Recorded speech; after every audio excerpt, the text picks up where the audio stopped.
accept Ashley Siebold, Andy Beck, and Lieutenant David Keith of the New Orleans Police Department. So I'm gonna be stepping in for Ashley. Ashley, I know you're gonna be watching this. This is your one time. Your excuse, okay? I'll be stepping aside, but thank you, Ashley. You're doing a great job. I just want everyone to know. Ashley's well missed today. So a little housekeeping this morning, we're gonna update the current police department facilities. Chief Cop, you want to start with that? Sure, I don't have any major updates to note. I'm still working on the plumbing issue, but besides that, that's still pending, I suppose. Okay, the next thing on the agenda is the submitted questions for the facility, the email that went out. I believe it was a EOC question. Everybody get a look at that. Okay. Next, Tony, if you want to address the draft existing condition report and walk us through that if you could. Yes, thank you.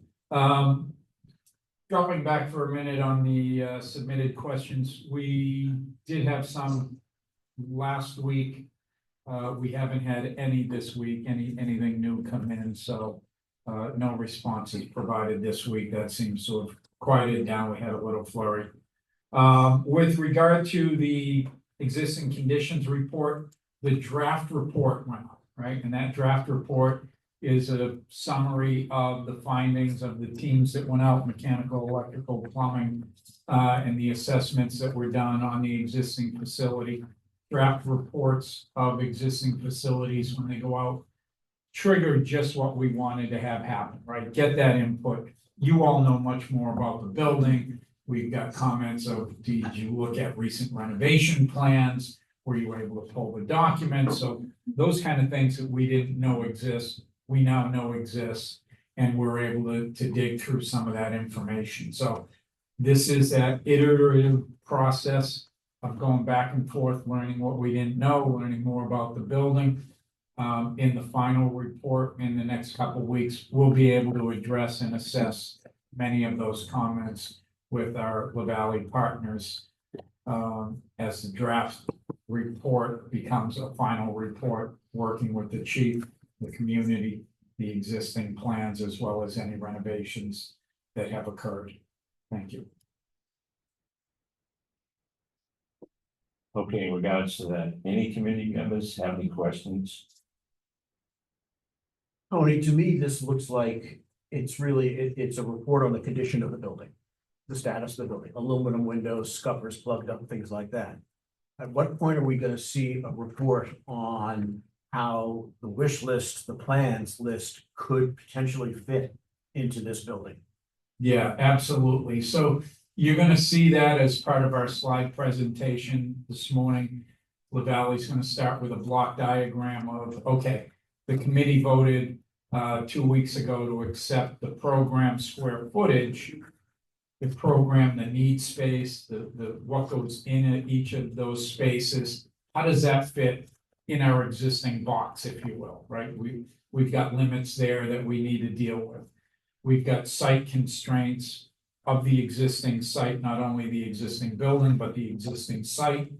What does that existing site allow for as to what you saw in the needs assessment for parking, separation of public and police parking?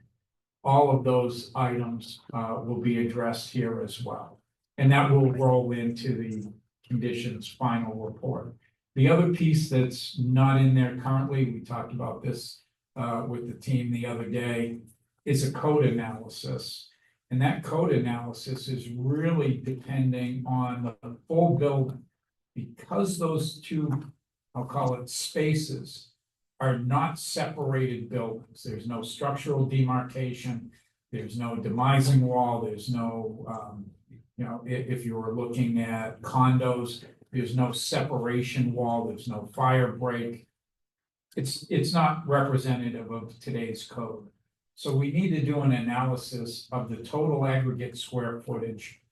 If we were to renovate the police spaces that you see and that will go through, does that aggregate square footage amount to more than 50% of the total square footage? If it does, then by code, we would trigger certain upgrades in the rest of the building that you're not intending on modifying as part of the police. So we need to be very careful in those triggers. None of that assessment is defined enough to get into the report today, but it will be in the next revision that comes out.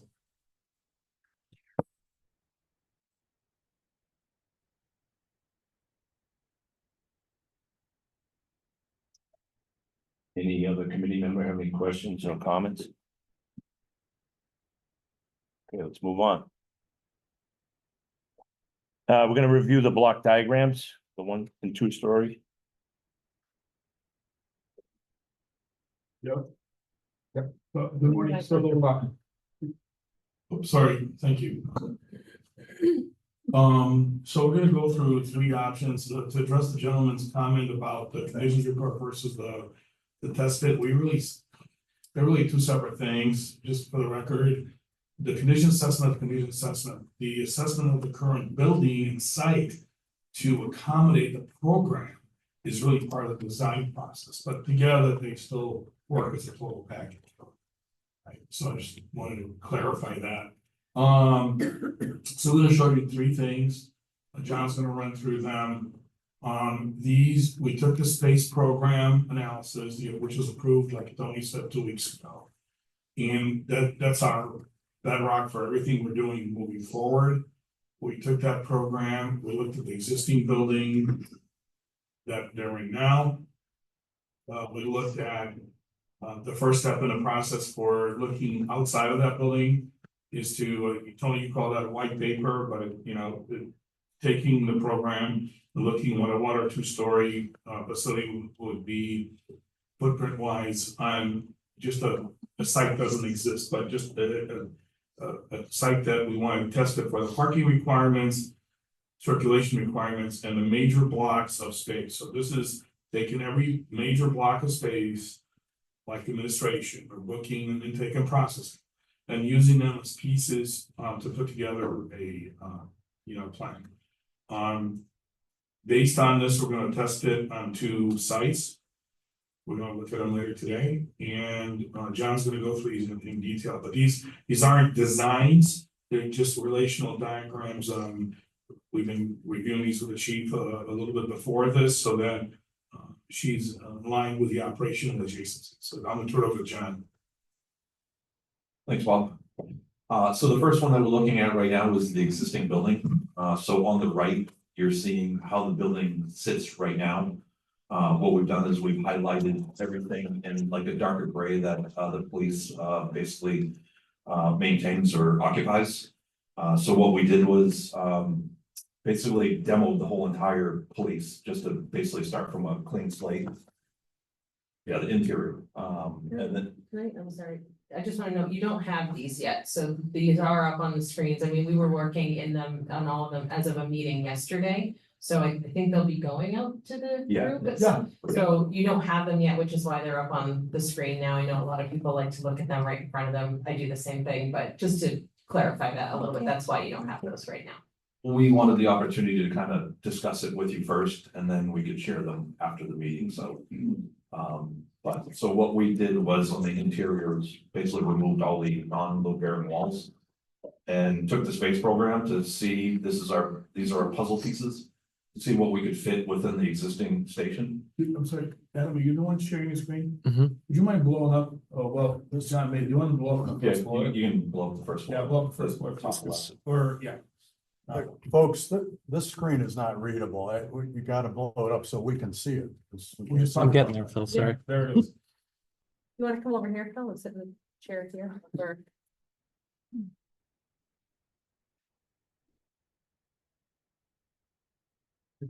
Yeah, here we go. That's right. Go ahead, John, I'm sorry, thank you, Adam. So. Trying to reutilize some of the existing features of the building, dispatch is gonna stay where it is. We're just modifying the configuration so that we can get most of the space program in there. On these plans, what we've done is provided what we can fit in there, so the minus square footages under the the department name is square footage that's short of the space program, so. Dispatch right now, let's say it's 2,000 square feet.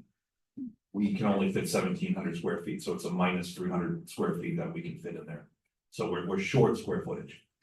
But what we are is we're utilizing the break room, you know, the toilets, the actual console area, trying to get more than what they have in there now. Some of the challenges with this existing building is the left side is kind of narrow to try to get any sort of vestibule, lobby, toilet, you know, interview room up front to a typical station, as you'll see when we get into the 1-story, 2-story.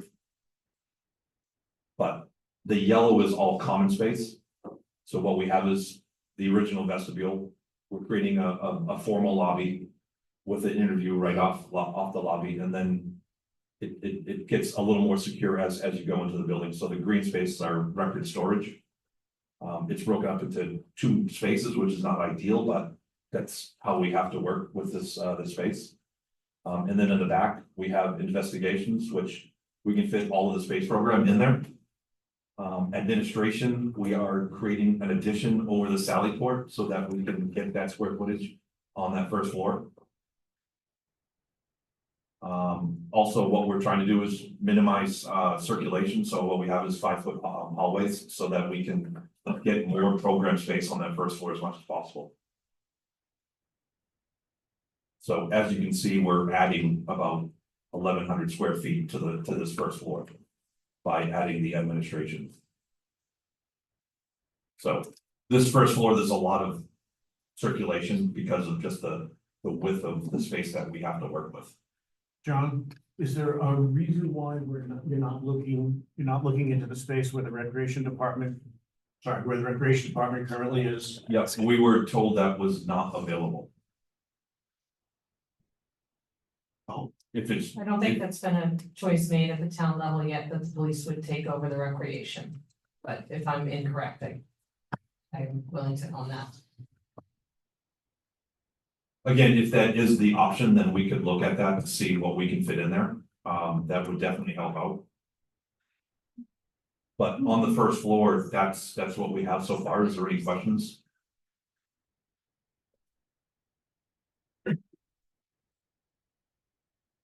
I just had a thought, John, as you mentioned the administration addition over the Sally Port, which I hadn't thought of yet, but there's a lot of equipment there now that supports Whipple. That's on top of our Sally Port, so that there's certainly a charge that would have to be incurred to move all of them. So with Okay. every renovation, there's stuff existing stuff that needs to be moved, so that would have to be built into the project, so yes. So if we want to add square footage, there's certain things that we'll have to do.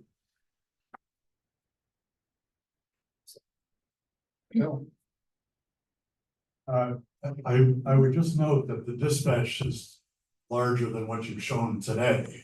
You're not showing the latest expansion. That is the expansion. Sorry. That is the expansion. The way that we're showing dispatch right now is larger than what they have now. And that is showing the expansion, so it does the wall. And the other issue that, I mean, it may be a fine point, but that gray area is not all rec space. The rec space basically takes up one office. The rest is at best called shared space. There's a corridor that's of little use to anybody there, and a conference room that could easily be shared between the PD and others. I think that for the purpose of today, if the town formally wants to give us direction as to what other parts of the first main level can be used, we'll look at that. I don't think we're gonna vet that today. We looked at strictly what we were asked to do or told to do. So if that creeps to the right, that's great. Just let us know, let Tony know. And when we do the final, we'll take a look at that. Absolutely. And if we can pan down to the bottom to the lower level. So the lower level, well, again, what we tried to do was utilize some of the existing features. So we can't move the Sally Port, so the Sally Port stays where it is. Really booking stays as it is. We don't really affect a lot of that. There's some storage in there that right now that we would probably move out. to gain basically one big booking and intake department so that we're not mixing and matching, property evidence within booking. It'll have its own space. But what we can fit on the lower level is all of booking. Facility support is, which is really mechanical, electrical, it's basically the heart of the building, what, functions the building. So IT, electric, mechanical, water room. Going to the center, departmental support, which is where the fitness room is right now. This is where we would have all of the lockers, the break room, bathrooms, stuff like that, which then is adjacent to the fitness room, so that easy circulation. And then the remaining space would be the training room, similar to what the PD has right now, just in a slight different configuration. So what we're finding is, if you pan up a little to the top left, right there, it says department space missing. So what we're finding is that based on the square footage of this existing building, we are short about 3,800 square feet. So we can't fit property evidence, we can't get patrol, and we can't get community resource, which is a total of 3,860 square feet. Some other features that we would like to bring to your attention. There are things that we can make the building work a little better than what it is now. But outside the building, we haven't really focused on too much, but what we're trying to do is kind of bring a big picture of some of the inadequacies of outside. So inadequate vehicle and staff parking is a known. No secure parking for PD. There's no gates, there's no fencing access around the parking. Visitor public parking, there is no the street parking. And it's insufficient setbacks. So typically when we design a police station, there's setbacks of anywhere from 50 to 75, all the way up to 100 feet. We're 0. There's no setback at all. The worst one is a shared driveway with a private residence. Inadequate security at the Sally Port entrance area. The driveway entrance and exits, there's only one entrance to the main parking for the PD, where typically we would provide 2. Minimum of 2. Yep.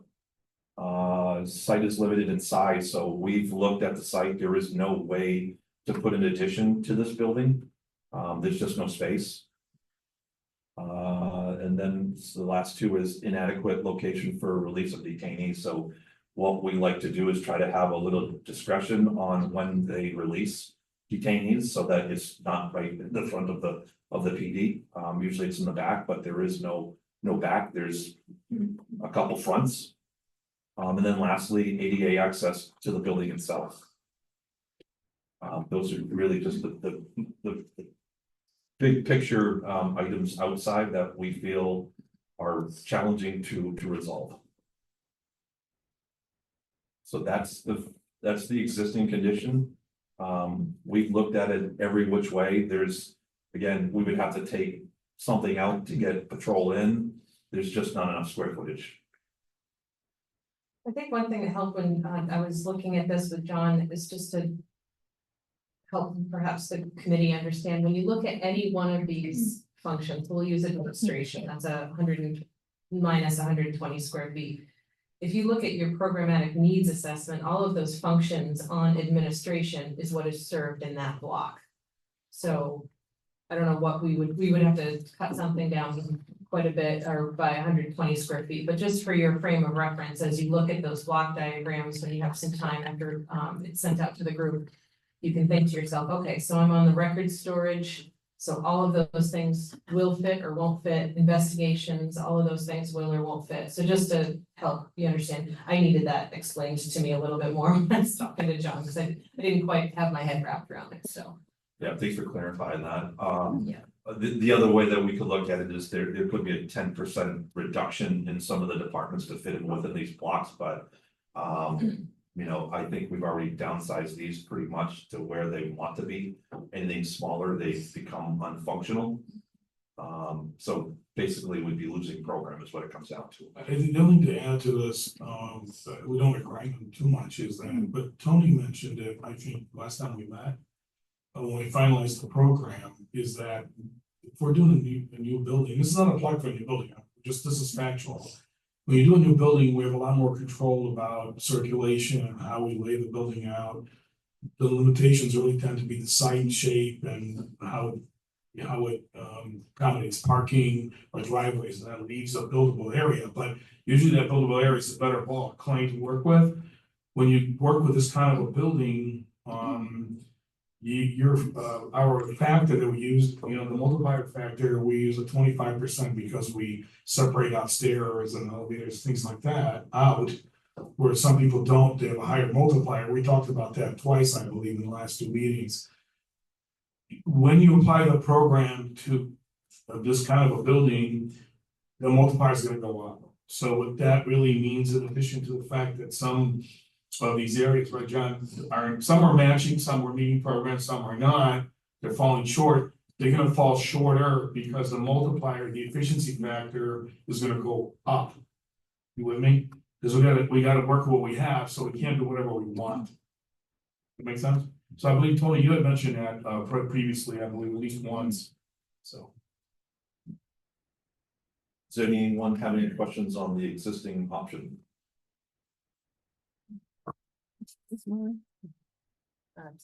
So I guess, the one question, sure. I'm trying to turn this on. Just the middle. There you go. Oh, there we go. I have a question about the gray area, not in the scope of work. Just to confirm, there's no access. You don't have to hold this. There you go. Okay, just to confirm, in the no scope of work gray area, there is no access, there shouldn't be, I'm saying, between the police department and that public area, that's the gray area. No, it's completely blocked. You can't get there by a stairway or a door. Correct.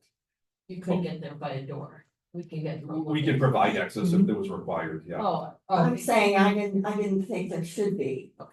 2 separate spaces for safety reasons. Think about that loose in the building, that's what I'm thinking. There's some common vestibules, like you can see in the center right there where the stair is.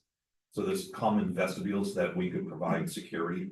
So that if the police department wanted to go to like the town hall and not have to go outside, we could provide like access to that, the PD would have, the authority to go through certain doors. Okay, just as long as it could be secure, but. Oh, yeah, absolutely. well, that's what we have currently. We can get over to Whipple from That's the other right. building. Thought, but I just wanted to confirm that, because that's a major As issue. we go into the next options, like the 1-story or 2-story, we delineate security lines Mhm. where public can't get past. I could do that just for clarification on this one as well. And I think also, again, so if you move on to the other 2 options, if the town decides that they want to give a portion of what is quote unquote recreation to the PD, just let us know, let Tony know. And we'll take a look at it. Regardless, I think we're not gonna get enough footage, and I think the point I was trying to make earlier was that the math that we did is correct, right, John, in terms of running short on a, let's say, dispatch. But when you start looking at the fact that the efficiency factor is gonna go up, so less efficient, those shortcomings are gonna get larger, and the ones that are shown as 0 now, in other words, they meet the program, will probably fall short. I don't make it more dramatic, but if it's 1,000 square foot space, I'm just picking a number, it could be 100 square feet, it's 10%, right? Thank you. Thank you. If there's no other questions, we can go on to the 1-story. So this is an option in space. We could come up with probably 100 more of these options. But what these are options that we've worked with the chief on adjacencies. So this exercise is really trying to get these blocks next to each other that work for the town of New London. So what we have is up at the top right is public parking, which is separated from, the PD driveways so that they're totally separate. There's no interaction with that. So visitors would basically park in there, walk down to the yellow common space where there's a formal entrance. That yellow space houses the community rooms, the interview rooms. There's a public bathroom the lobby, so off the lobby, there's the record dispatch, so that, again, they're only going to where that red dash line is, that's the security line that separates public to secure PD. On the other side, as you go through the building, it gets more secure, so up front, we have departmental support, which would be adjacent to the fitness room, which is in the yellow space, so that we don't have the officers traveling halfway through the building to get to the locker rooms to take a shower after they work out. Across from the support is the administration, where we want to have them up front, close to the dispatch and records, so that if there was someone visiting someone in the administration, they don't need to go all the way down to the end of the building where it's secure. As we go down, we have patrol. Patrol wants to be on the first floor, so they have easy access to the parking out back. And investigations wants to be close to property evidence and booking, so that, again, these adjacencies are key for function, day to day. Out back, we have, so the red line is basically representing a fence that has gates at each entrance, so that only PD is going in there and out. Within that fence, we have covered parking, radio antenna, generator, and auto impound. And off the driveway, we have access to the building for bulk evidence and processing for property and evidence. And then in the south, we have a 2-bay sally port.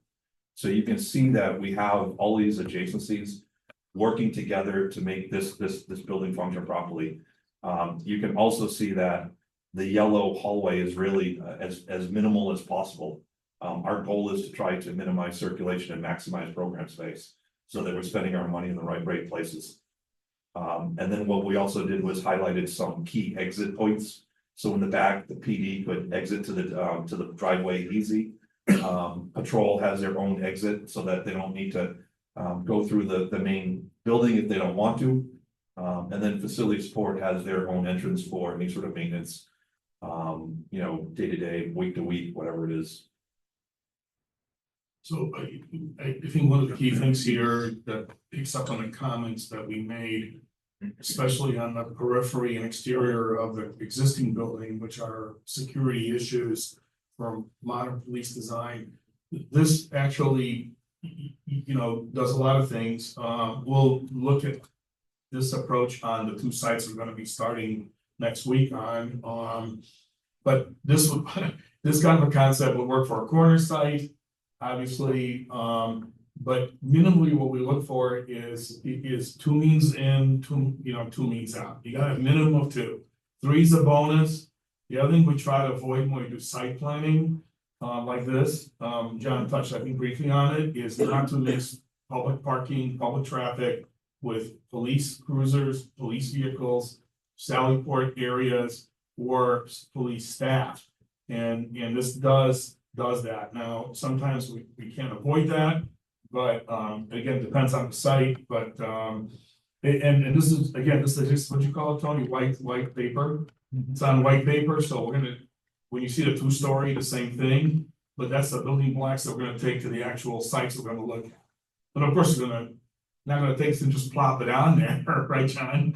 We're gonna work with the site, but the concepts are the same operationally. So One other thing I wanted to point out, sorry, Tony, is Sorry. that looking at the space program, which I believe the space program was like 14,136 square feet. Up at the top right, this building area is 14,801 square feet. So again, we're like, 700 square feet over, which is not that bad for a building this size. What we also did was we provided a 75-foot buffer from the road, so that we have that proper separation. And then we had 50 feet from the building to the property, so that there's a vehicle can't just easily drive into the building. One other thing to point out is we provided a 30-foot setback around the edge of the parking to provide the actual site size. So what we're finding is with this 1-story, 2 to 2.5 square foot lot size would be adequate. Acres, sorry. 2.5 acres would be an adequate size for this property, or for this project. I guess the one thing that I wanted to add that we like about these types of early block diagrams. Looking at the matrix, the programming with the square footage, people often don't get a sense of proportion. So these blocks that you're seeing while they're on white paper, white space, they are proportionally in size to the square footage that each of those departments or each of those categories of space represent. So you can see by graphically scale how much more common space there is, how small the records storage really is in comparison to the overall building. And committees and public often likes to see, you know, how much of this building is dedicated to common, what are we getting out of it as the public? How much of it is secure? How much does booking really take up? So I think these types of early block diagrams give you that sense of scale and proportion that you don't get from generally just reading the program. The only thing really add, if we don't have any more questions before we move to two-story, is that these setbacks and paying for a variety of potential attacks on the facility. I know it's New London, but we've seen towns like this have issues. And John mentioned this, is the setbacks are critical, and every site will be able to give us that. I know one of the sites is 7 acres, but we're not going to use the whole 7 acres, obviously. But I think the setbacks are important. John touched on vehicular attack, where you don't want to have somebody be getting 50 miles an hour straight into the building. You want to have setbacks for possible car bombs. You want to have setbacks for visual view of the perimeter of your building, still be attractive. It doesn't have to be Fort Knox. These are all really important things, right, Chief? Sometimes we can't get that, right, John? But if we can, that's what we shoot for, just to be clear. Any questions? We can go to the two-story. So the two-story is similar to the one-story. There's a lot of program that wants to be on the first floor, pretty much all of it wants to be, but when we have a site that we need to basically create a two-story option, booking, property evidence, patrol, dispatch, records, and the common space have to be on the first floor. That's just how it functions. What we were able to do on the left was provide administration, investigations, and departmental support on the second floor. It's not ideal, but you know, there are some compromises with a two-story. But that's just the nature of a two-story option. I'm just kind of pointing for those of you who, if you want to look up, we tried to put it up here, but it was blocking the rest. This piece, right, this piece and that piece are this piece and piece of this. So this corner, right, John, is The front of the building. this corner. Yeah. See what I mean? Stairs. Stairs. See that? Stairs. Got it? So the adjacencies are very similar to the one story. We try to keep that as much as possible. The key thing that I want to kind of point out on this option is that the square footage is more than what the one story is. We're at 15,844 square feet or something. What that is telling us, again, we have to add another 1,000 square feet for stairs, elevator, circulation. There's some inefficiencies with a two-story option. That's just what it comes with. So. Yeah, we mentioned this, I believe, when we did the program review 2 weeks ago. Roughly for 2 stair towers, 2-story, and you know, there's about 1,200 square feet, right, on approximately 1,100, 1,200. That just comes with having a two-story building. That is theoretically the only programmatic change, you know, in the size. Yeah. So this doesn't show the basement area. on either With one this of these, option, what we correct? did was we switched the visitor parking to the front so that we could Okay. narrow So the great. property down. So that we could try to Because I compress it didn't as see the much as holding possible. area. But we're still maintaining the 50% after we're talking. That's where it is. And we have a 50-foot setback for driveways as well. So even with a 2-story option, we're still pretty much close to the same acreage as a 1-story. So we could get away with a 2 to 2.5 acre site for a 2-story as well. Ideally, talking to the chief, and I don't want to put words in her mouth, but the 1-story is obviously more desirable. Yeah, John mentioned this, and I believe we mentioned this a couple of times when we first started programming. When you do a police facility, a modern one, about 60% or so, Tony can support this, about 60% of the program or more wants to be on the first floor. The only time we see that really changing is for very large cities with very large departments, where they may put administration, detectives on the second floor, and those buildings might be 40,000 or 50, 60,000 square feet, right, Tony? So then you might get a much larger distribution between the 2 floors, right? But for a medium-sized, smaller department, we see about 65%.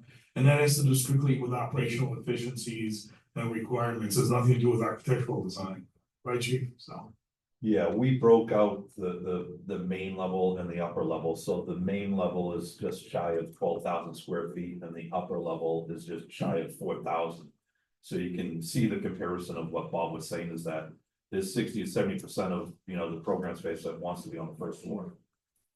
The other 30 is upstairs. Yeah, question. Say, are there any cost advantages to a 2-story building versus a 1-story? Excellent segue into a comment that I was going to add in here. Understanding that these aren't on any particular site, we want to go through the process of developing some cost outlines. In the 1-story to 2-story kind of block diagram, 24.5% less foundation and roof in the 2-story plan. So when you see the square footage, the other one was 14,008. This building floor plan here in a 2-story is 11,000. So you're picking up some efficiency in that. Yes, you're having to build more space, you're building stairways, you're adding an elevator, but we will be able to show you when the final report comes out what that does to the effective cost of a 1-story versus 2-story. The thing that we probably won't know at this point, although we're going to do some analysis to the specific sites that the select board chose, is really subsurface. If we built 14,000 square feet on ledge versus, hey, we got this other site that doesn't have ledge, some of those numbers won't have that level of specificity to it because we haven't gone out there and done test pits and did drillings and borings for foundation. We don't know if we're building on a peat bog, a swamp land, those types of things. But at least in the building construction cost model, you'll have that information to say, geez, I like what our cost per square foot is doing on a 2-story, and it keeps our minimal environmental impact down on a site. We can, while Bob and John are correct, we like to design and we like to recommend, standards of setback and keeping people away from the buildings. But we oftentimes know when we get into value engineering, we're pulling the parking lot closer, we're pulling the setback closer to the road, we're not impacting the back 40 acres or whatever as much. Oftentimes it might be, hey, there's, old growth back there and we don't want to disturb the old growth, so let's keep it closer to the road. We can investigate all those, but yes, all of that in our final report, we'll try to give you as much of the cost information as we can, with hopefully as few asterisks of what we don't know yet identified for you. Are any of the lots that you're looking at smaller than 2.25, 2.5 acres? One of them is 7 acres, I know that, the other one, I don't know. Yeah. Yeah. 2.5, 2.5. Yeah, So 2.5's the minimum. Okay. I think that, And the Brum, we're not taking the whole site, oh, yeah, right? Right, no. so the, We looked at that last meeting. right, Jeff, the two sites they're looking at are, the Zero Newport Road, which is the vacant land across from the post office. And, the building, I think, on Main Street, across from Peter Christian's. Right. They're still doing some work for us in terms of the structure that exists on the other property. That's not one of the two they're talking about today. Okay. And rest assured that in doing the site tests, this are gonna be economical, right, John? I mean, those live in space and at the same time, we worked on projects that have 4 acre sites, the buildable area was 1.5 acres, right, John? Or less, I mean, it depends on wetlands and setbacks and maybe grade changes, so the site can be 20 acres if you have a 2 acre buildable area, right, so. Tony, the site across from Peter Christian's, the banana site, is a sloping site sloping down away from Main Street. And Chief, is there anything in the program that could move to a basement level? Could Sallyport, could garage spaces end up going in, therefore decreasing the footprint? And is that something you're gonna study? It is, there are certain spaces that would fit, within a basement space. Construction standpoint, design aside. Basements, generally, people want to think of them as cheap, kind of free space. When you start doing earthwork, they're relatively expensive, they're not just free space. A lot of that site would then depend on, is there water, where's the water table, is there ledge? How expensive is it to create that basement space?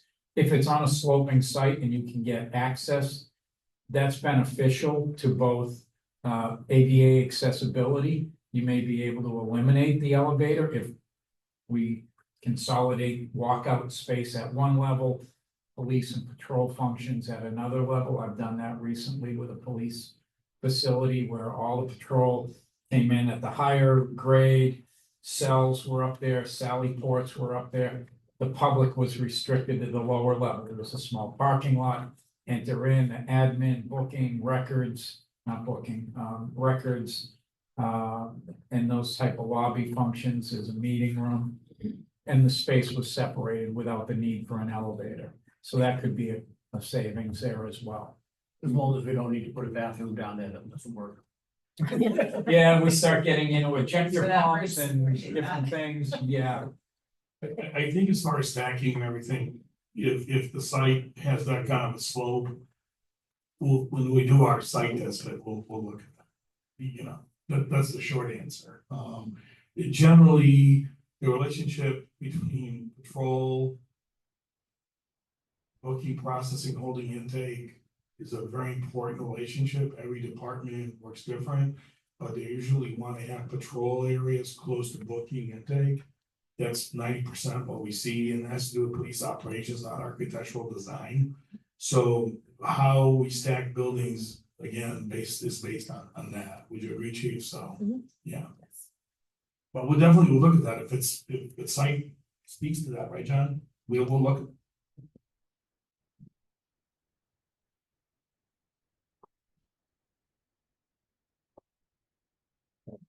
Okay. Well, Bob, John, Tony, thank you for being here in person. It helps us when you hear explaining of the diagrams and we appreciate you being here. Committee members, any other questions, concerns? Selectmen, any comments, concerns? Okay, let's move forward. When's the next meeting? Scheduled for the next 2 weeks? Am I correct on that, Tony? First Thursday of September, first Friday rather. That would be Friday, September 6th. So actually 3 weeks out.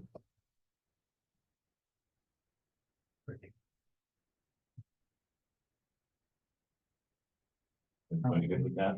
8:30 virtual, but will remain to be seen what we're presenting. I think what we would shoot for, John and I, would be, Because the time frame is looking for test fits on the two sites by Jen. I mean, that's what we're gonna work on. Because that point will be a few weeks away from trying to finish the work. So, does that make sense, Tony? So we're looking for confirmation on the two sites in terms of any tax maps or whatever. I know some of it's already been available, but we have to reconfirm that. Because I'm gonna start working on it next week, right, Jen? Yes. Yeah, so. Yes, so a couple of things as we move forward, we understand the two sites. We had that in our original RFP and through all these discussions. I don't know if we need to drop back to the existing building block diagram. But we had two other things within the designer's scope for presentation and development to the committee. One was a hazardous materials survey of the existing building. If we were going to embark on a renovation, has that been done? What information is available? Do we send a crew in to test insulation on pipe, floor tiles, caulking, PCBs, asbestos containing material? Do we want to engage in that level? If my sense and my recommendation would be, if we were very close to fitting all of the needs in the existing building, that would be a worthwhile effort so that I could build some of those costs abatement or encapsulation into the cost plan. I don't know that this program at 3,000 square feet off, even if we add some other recreation space, common space from the abutting gray shaded area, if you will, is it of value to the community, to the committee, to embark on an environmental test, material testing within the building? So that's one direction we're looking for. The other piece with test fits, we were to do 2 test fits of, chosen spaces and one for the existing. I think when you look at the list of the items that don't currently fit on the existing site, knowing that we're not expanding to the back, we're not going out into Seaman Drive, we're not taking, 500 feet into the park area. I don't know that doing a test fit for the existing site really demonstrates anything of value other than all of those items don't fit. So that's something where the committee or the select board can say, you know what, we'd really rather use that time and effort from La Valley to look at something else or to demonstrate to us a higher degree of ability on a particular site, rather than putting effort into one that is never going to give us 3 entrances, is unlikely to give us 2 entrance points, is unlikely to give us the secure separation between sworn staff and public that you've seen demonstrated here. So that's really 2 questions for the full committee to address today, if we can. So there was a hazardous material survey done as part of the Whipple renovation here a year or so ago. It did not go into Buger, mainly because the only work really going on in Buger was in the attic with sprinklers. However, the 1990 renovation, as near as I can tell, pretty much gutted the 1985 part of the building. So I think certainly, I agree, I don't think you ought to go do a test now, but I think some educated guesses, given the 1990 construction, can be made. You don't have asbestos pipe insulation and things like that in there. Okay. But the other report is available town. Do you know if in doing that, they did exterior like caulkings and those types of things that we find have high levels of PCB leaching into the brick and the soil? I don't believe there was exterior work done. They went as far as windows, that kind of stuff, as I recall. And then there was some localized control of the hazardous materials when they breached some interior walls, but that was all in the 1918 plaster construction. So what report would we most look for today? As far as I know, there's 1990? only one hazardous material survey that was done, and it would be part of the Whipple project. I have a copy if you can find it. Yeah, if you want to send me a copy, that would be great. Kim will get it.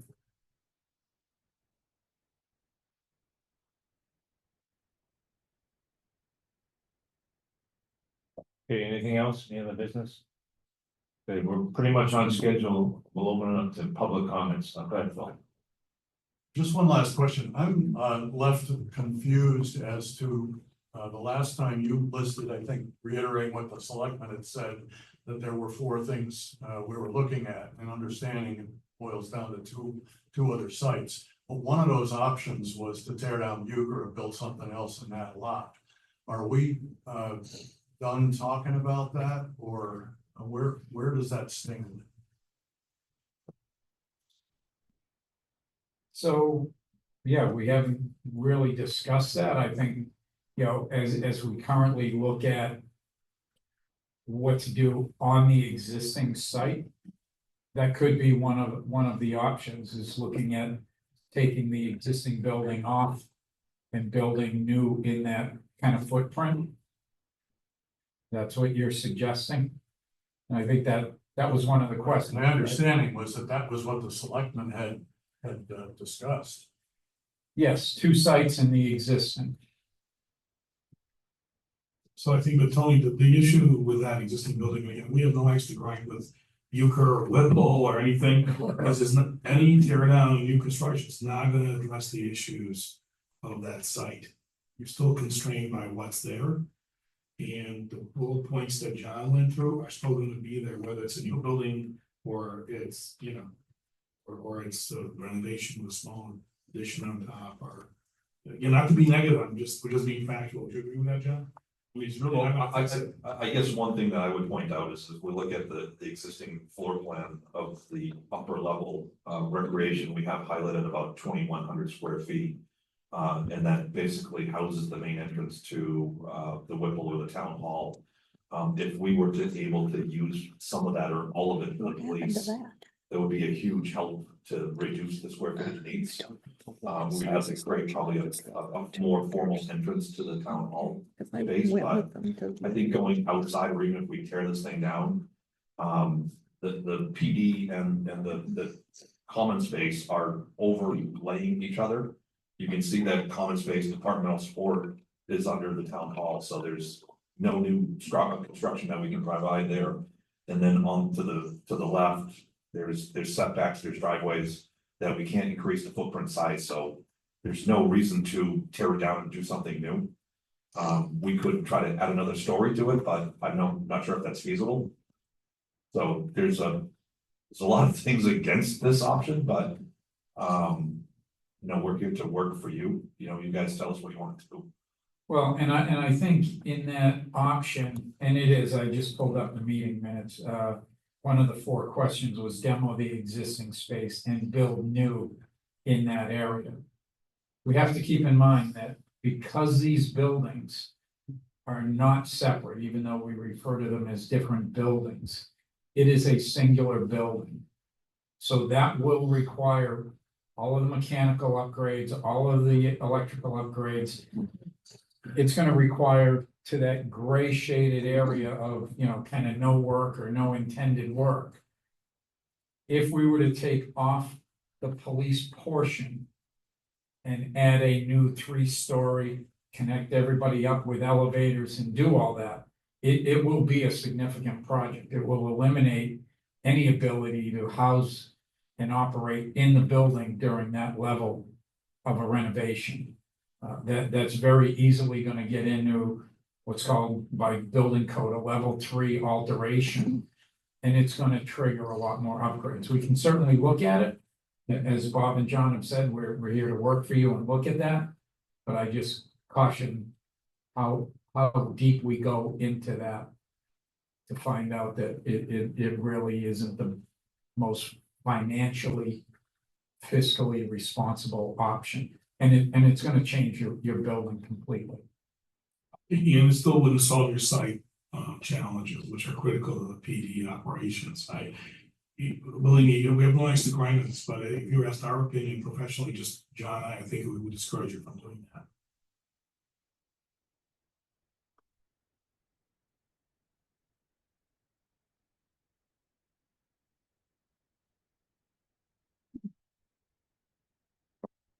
Let's have some public comments now. Colin? Colin Beasley. I would like to encourage us to make sure that we don't put a bias against the existing Bucher building or the option you just finished talking about based on the ideal scenario. Remember what the exercise here is for the town to see what we might not be able to fund if we stay at Bucher. The exercise is to find out what we might not have externally if we stay at Bucher. What is the cost structure difference between a brand new sheet of white paper, block diagram, according to the optimum space requirements that you have, versus upgrades to the existing building? And what do you lose at what cost? That's the exercise we've agreed to in the town, right? That's what we're trying to do in those 4 scenarios.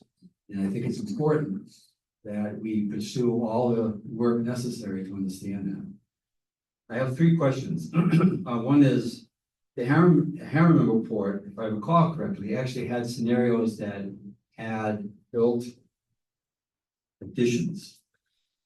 And I thought I heard one of you say today that couldn't build additions. So I'm trying to reconcile the 2 items. So I'll address that, and then others can add in. I don't know, we don't know, the project team here doesn't know what leeway Harriman was given in developing the addition. I looked at that.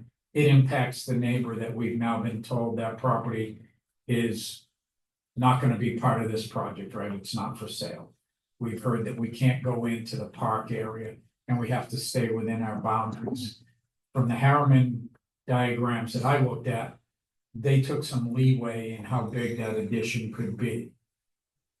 If we're given a more broad scope, what would it look like if you did creep into the park? What would it look like if we did add some of those site complexities into our plan? What would that look like? We can certainly do that and demonstrate that. But it's, you know, right now we're talking already about how much area do we take in the rec space or the common space? Now, you know, how much land can we have out of the park? And what can we put up there for chain link fence, buffer zones to create that separation? That really needs to come from you all to us to say, we do want to look at this. What if we gave you 100 feet? What if we gave you 200 feet? You know, what are the parameters of that larger white paper that you want us to study? I think what you have in as simple a 1-page diagram that you're going to receive the existing block diagram, you see in there what square footage you don't get. You see in the program what of each of those departments loses what square footage, right? So you're able to align those, and on that document, it says, here's all the things that the site, as it currently is, will not provide for. Okay, to that point, I think there were 2 instances where, Tony, you indicated that you needed some guidance from the town. I assume that's the select board.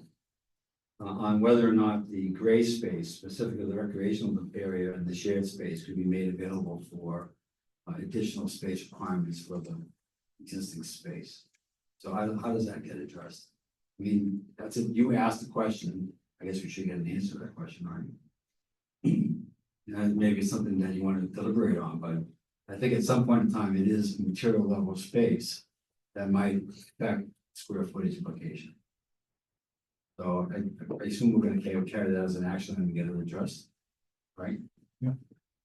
And the final one was, you had mentioned test drills for land and what would be playing out with respect to, you know, bedrock and whatever, environmental testing. What is the timeline associated with that for the 2 spaces, the 2 sites in question? the implication on the cost of not only getting those tests done, but possibly accommodating the results of those tests into the final design and cost structure. So as we currently have contracts for Colliers and La Valley, we don't have that level of site investigation. So we're working off GIS mapping, we're working off LiDAR mapping. We're working off what you all can tell us of those sites. So are there gonna be some assumptions made in the calculations of costs? There will be a lot of assumptions made. Until we got to the point where the town is in discussions with a particular property owner to say, hey, would you let us go out there and poke around and dig around? Which usually requires a memorandum of understanding or some purchase and sales agreement, depending on certain findings. You know, to go out and do a full ledge analysis and test pits, you're probably talking on an average site, $25,000 to $30,000 between survey, environmental species, endangered habitat studies, you know, looking for the bugs and bunnies, as I call it, and the turtles and the salamanders. And then subsurface investigations to find out, you know, is it, a lot of people will say, well, that site's all ledge. There's different degrees, as you all are aware of, in the hardness of ledge. If it's scrape and peel it out with an excavator, that's one cost. If it's setting a hammer up there for 6 weeks of hammering and chunking out, that's a much different cost, and that will definitely impact the, hey, let's do some basement space, you know, type of a program. So we're not there yet. We want to look at these spaces. If you look back to our original matrix, we look at utility, site, traffic, geography, slope, not slope. Is it owned? Is it not owned? What is that value due to our construction or our overall project costs? So those things we will consider, and some, as you say, will be unknown asterisks not considered. Okay, that's fine, that's fair, and then if those unknown asterisks that aren't considered, you can put, would your experience be capable of putting down some estimates on what that would mean? Right? So for example, if, I'm gonna be extreme here for example purposes, but you know, if we decided to do zero, it's called zero county growth, the one across from the post office. We made an assumption that it was, you know, a perfect building site, and then we got in there and discovered that it was 50 feet of ledge, you know, it's gonna have a big impact, so. Right. You know, those assumptions need to be made, and some costs need to be wrapped around this. Yes, the assumptions list usually says, okay, today's, this document's being prepared in 2024, right?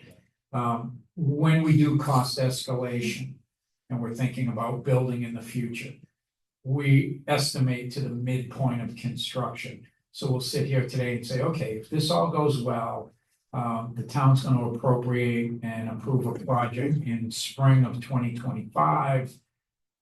Design team is going to continue with design. We're going to do bidding. Now the midpoint of construction is 2026. So you'll have an escalation factor based on mid-2026. Under that, we'll say if ledge is encountered, our current rate is $75 a cubic yard, right? That's escalated out. Yeah. If we're digging subsurface and it's clean gravel, not ledge, right, but common gravel, that's $35 a cubic yard, you know, and so we'll put those types of assumptions in there so that as we move from site to site or as we progress, you're able to look back and say, oh, okay, we picked the site that's got a lot of ledge and we now need an 11,000 square foot foundation, 5 feet deep, 11,000 times 5 cubic yards. There's your multiplier. There's your added cost for using that particular site.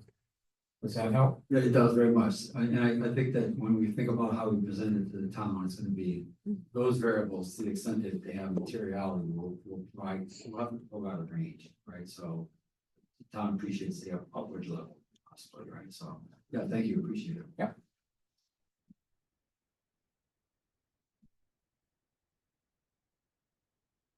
Any other public comments, concerns? Go ahead, Bill. Colin, don't go away quite yet.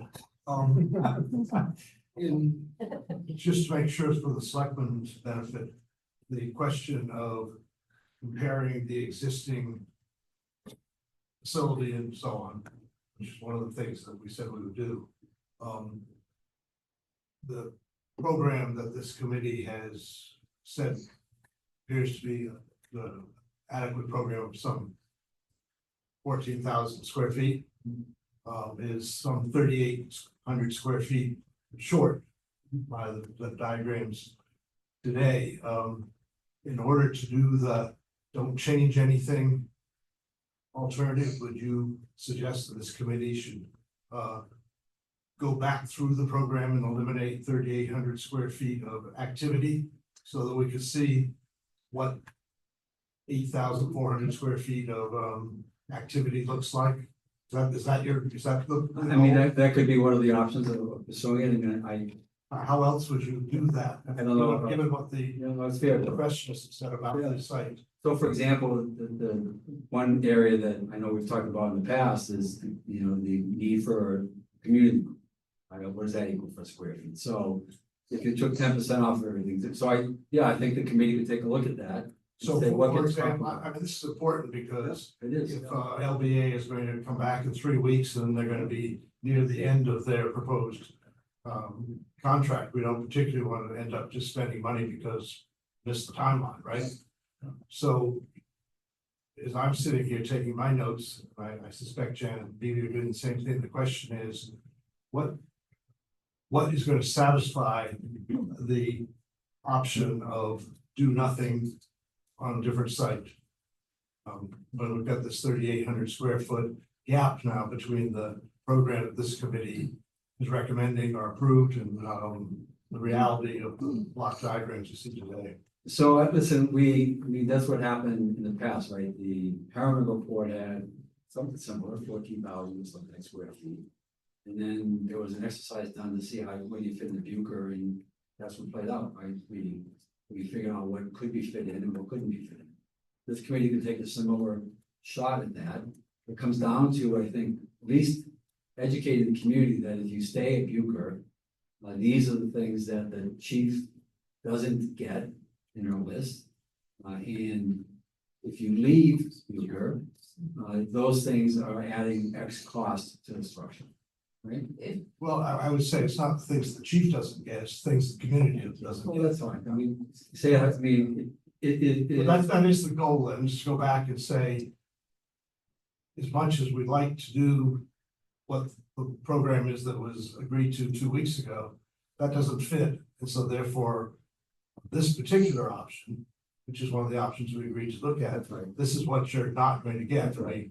That's what we talked about, right? Yeah. Excuse me, if I may, I feel as though we have done that. I've spent hours already with LBA before it even got to the committee, to that point. So I wouldn't want to redo work that we've already done and that the committee has already spent time on. I see what you're saying, but keeping in mind as well, this building will be built out for far after I'm not here anymore. So it's for the 20-year plus or whatever the time frame is, look out for this. So to try and already, I feel like that's a little bit cutting off our nose to spite our faces. Where can we cut now? Again, it's not to see where we can fit today, it's where we're going to fit tomorrow.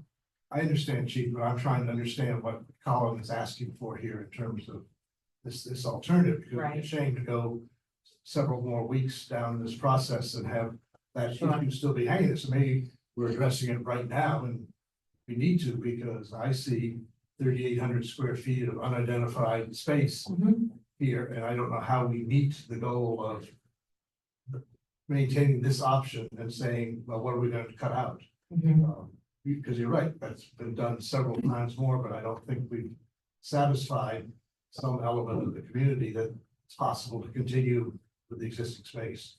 So That's the point of my questioning. And if I may, Bill, just to keep things kind of at a big scale. 3,800 square feet, we're talking 40% of the program. That's 40% you don't get of something. That's like I want a 3-bedroom house for my family and you're getting 1 bedroom and a bath and a half, you know, it's gonna be very difficult. So Tony, I appreciate what you're saying. Chief, I'm not talking about cutting a new location. What I'm talking about is trying to understand, and to educate the community that if you were to stay at Bucher, what don't you get? And that translates into what you're spending, so I'm gonna make it up. Let's assume that staying at Bucher, you don't get, and I think 3,800 square feet would be less by the shared space, gray space that you could be on. I don't know what that equates to for square footage, let's say it's 1,000, right? If you stay at Bucher, you don't get ABC, right? And it costs you $6 million. You move to another location, it costs you $12 million. So the way I will put the math together, full disclosure, is we're spending as a community $6 million for ABC. And the community needs to wrestle down, is it worth $6 million for ABC? That's the question. That's the question I'm gonna pose to the community. Now I'm gonna get really extreme, right? For the purpose of conversation. ABC is 3 bathrooms. Is it worth $6 million for 3 bathrooms? And I'm being extreme here, right? But it's gonna be a comparison between what are you getting where you are, putting aside all the things that you talk about, but it's really comes down to, from my point, one person, and I guess, statistically, where there's one, there's more than one, right? Where you have, if I'm spending $6 million for ABC, I'm gonna make a determination, is it worth it to me to spend $6 million in ABC? Yeah, I totally understand what you're saying, and I think some of those things have been addressed on the existing document, like, John outlined. Such and such is inadequate, such and such is undersized in that box with the red And I writing, couldn't so. see that, so I'll. Sure, yeah, it'll all come out to you again, but yes, I understand what you're saying, that's fair. Go ahead, Bob. I just want to add one last thing, because, so, three things. One, the 3,800 feet is gonna be more than that, I know. because we talked about that there's gonna be more of a higher efficiency factor, so it's gonna be more like 4,500 or something. Number two, you already said, Chief, that we did show that in the, I understand that you couldn't read it, or it would be shared later today. The third thing is, no matter what, 2 things. One, the complete renovation of Bucher or the PD will require them to move out logistically, and that's another expense to the project. We've talked about that, So- so you shouldn't be for interrupting, we've talked about that, and I can agree. There is Well- plenty of opportunity, your view is, but we've already agreed that you're gonna price out both renovating while they're there and moving them out. Clearly, moving them out is a huge expense. Because you need to replicate the existing facilities somewhere, from a facilities point of view and a space point of view. So I would strongly encourage us to consider and look at the folks we've talked, that allows for renovation while operations are ongoing. So I'm not gonna argue with you honestly, but Okay. everybody's got their opinion. John was clear that the building would be, the PD would be demoed completely on the interior to do it in one shot. So that's the last thing I was gonna say, that no amount of renovation to that facility is gonna fix the site issues that we discussed earlier. So I just wanna make that point, but the decisions, the towns, you're paying us money to, give you with our professional advice, that's what it is. And I fully understand that, and I accept that. And again, I think that is one of the variables that the town needs to wrestle with. Right, the question is whether or not the deficiencies of that site from your safety and security point of view is worth X amount of dollars. That's gonna be a question. So I appreciate, and it's clear that you have strong opinions about that based on your knowledge and experience in building, I guess, white sheet of paper facilities. And well, time to get a decision. Okay, let's fill one more. I think we're chasing our tail on this. That exercise has already been done, 4 years ago now. So there's a drawing in the public domain that shows what you can get. What's not been done and was asked for by this committee was to take the 2020 program statement and align it in your language with the current program statement. Then it's simple to see what we're not getting. and add the exterior stuff, add whatever you want, add all the things that have grown over the last 4 years. But it's simply a matter of getting these two documents speaking the same language, so somebody can say, okay, here's what there was then, what we got then, here's what we've got now. I don't think it's an extensive exercise. When you say the 2020, is that the Harriman or Myers? That's the Myers report. So I'm gonna weigh in on the Myers report, which might not be what folks want to hear. I read a lot of architectural study reports. I've gone through these for 30 years of my life. And working in these types of facilities. That Myers report should not, in my recommendation to you, be the basis for which you move. And it might be a disagreement with folks, but I've gone through, I've marked it up, I've shared it back with the committee. I believe it's available online with my comments. I'm happy to review it with anybody who was part of that process individually as opposed to this whole group effort. It is not a study that I would recommend a client move forward in comparison to what is happening today because of the amount of deficiencies within that report. Then why is there a resistance to simply getting language aligned? Because Bob is right, that they treated the efficiency factor differently than you folks are, and parse that out into a simple table, and then the discussion may end right there, because people will be able to understand what you're proposing now. And whether we use it to move forward, what it does do is document what will fit in the existing building and on the existing site. And that's what we seem to be chasing around here. Well, I guess, you know, we can debate it afterwards. We've tried to align it. It doesn't align easily with what we have today. It's written almost in a different language. It compartmentalizes spaces differently. The Harriman report spoke much more like a police study, feasibility study report, which is why it was easily comparable to a program that you would see today. Lack of anything else, it's just the wrong report to try to align to.